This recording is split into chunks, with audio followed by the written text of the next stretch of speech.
Նիկոլ Փաշինյանի ղեկավարած կուսակցության նախընտրական պաստառը պոկելու համար կալանավորված ու դրանից ժամեր անց ինքնասպան եղած Արմեն Հովհաննիսյանի գործում դեպքից 2 ամիս անց էլ որևէ անձ չի ներգրավվել, որևէ մեկին մեղադրանք չի առաջադրվել։ Ու սա այն դեպքում, երբ իրավապաշտպանների պնդմամբ նրա կատարած արարքը քրեորեն պատժելի չէր ու բանտում էր հայտնվել անօրինական։ Մինչ այժմ մենք տեսնում ենք ոչ միայն համակարգի անգործությունը, այլև կարծես թե ամենաթողությունը։ Ոստիկանությունը ծառայողական քննություն էր նշանակել, որ պարզեր արդյոք Հովհաննիսյանին ձերբակալելու որոշումը իրավաչափ է եղել։ Ազատությանն այսօր հայտնեցին, որ քննությունը դադարեցրել են։ Բացատրեցին, թե եթե կա քրեական գործ, օրենքի պահանջով ծառայողական քննությունը դադարեցնում են։ Դրանք մարդիկ են, որոնք պիտի պատասխանատու լինեն իրենց որոշումների համար, որտեղ այդ որոշումները ի վերջո տեսնում ենք, որ խեղում են ճակատագրեր։ Ոստիկանության կոնկրետ ծառայողներ են որոշել առողջական խնդիրներ ունեցող Արմեն Հովհաննիսյանին ձերբակալել։ Քննչականի կոնկրետ քննիչներ են որոշել կալանավորել,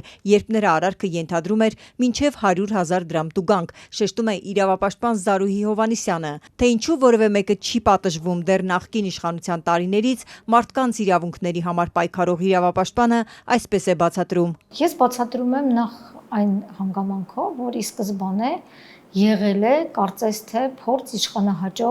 որոշումներ կայացնել,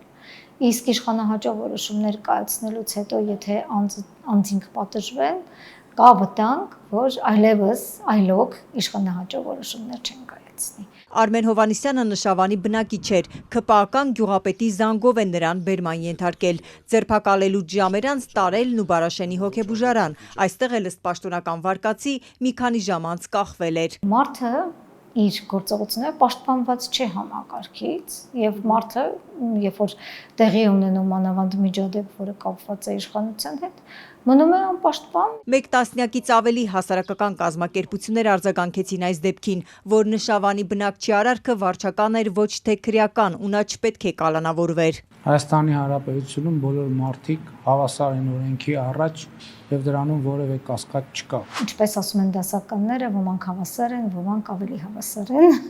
Որ բոլորը օրենքի առաջ հավասար չեն, վկայում են նաև նախընտրական ու ընտրական փուլում տեղի ունեցած դեպքերի զարգացումները։ Համեմատում է իրավապաշտպանն ու հիշեցնում արցախցի Արթուր Օսիպյանի պատմությունը, որ Փաշինյանին հարցեր տալուց հետո հայտնվեց բանտում, երբ ոչինչ չէր արել։ Ընդդիմադիրների հանդեպ տեղի ունեցող տարբեր դրվագներ, նույնիսկ ֆիզիկական բռնության դրվագներ, այդպես էլ մնացին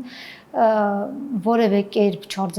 անարձագանք եւ իրավական որևէ գնահատականի չարժանացան։ Ընտրությունների օրը Ուժեղ Հայաստան դաշինքի վստահված անձը ահազանգեց Լիչք գյուղի վարչական ղեկավարը, որ միաժամանակ քաղաքացիական պայմանագրի վստահված անձն էր, խմբով հարձակվել ու ծեծել է իրեն։ Դեպքը փաստող տեսանյութ էլ տարածվեց, բայց ԿՊԱ-կան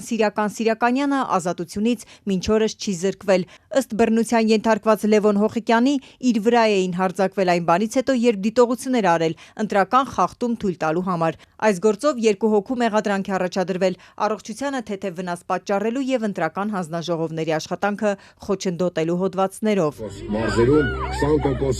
Մասիսի ծեծկրտուքի դեպքով մեղադրանք նույնիսկ չկա։ Նախընտրական քարոզարշավի ժամանակ Նոր Կյուրին համայնքում միջադեպ էր եղել ԿՊԱ-կանների ու ընդդիմադիր Ուժեղ Հայաստանի անդամների միջև։ Տարածված տեսանյութում երևում է, որ Մասիսի ավականու ԿՊԱ-կան անդամ Արսեն Հարությունյանը հարվածում է Ուժեղ Հայաստանի անդամին։ Արսեն Հարությունյանը նաև Երկրապահ կամավորական միության Մասիսի տարածքային կառույցի ղեկավարն է։ Քննչականից ասացին, այս գործով նախաքննությունը շարունակվում է, որևէ մեկին մեղադրանք չի առաջադրվել։ Իրավապաշտպան Հովհաննիսյանը կասկած չունի, եթե ենթադրյալ բռնություն կատարողները ընդդիմության շարքերից լինեին, իրավապահների թիրախում կլինեին։ Եվ եթե նախընտրական ժամանակահատվածում ուսումնասիրում եւ դիտարկում ես քաղաքացիական պայմանագիր կուսակցության մերձավոր շրջանակի վարքագիծը եւ ուսումնասիրում եւ դիտարկում ես այլ կուսակցությունների վարքագծեր, դրանք էկվիվալենտներ չունեն եւ տեսնում ես, որ նրանց համար թույլ է տրված բավական ազատ գործելաոճ։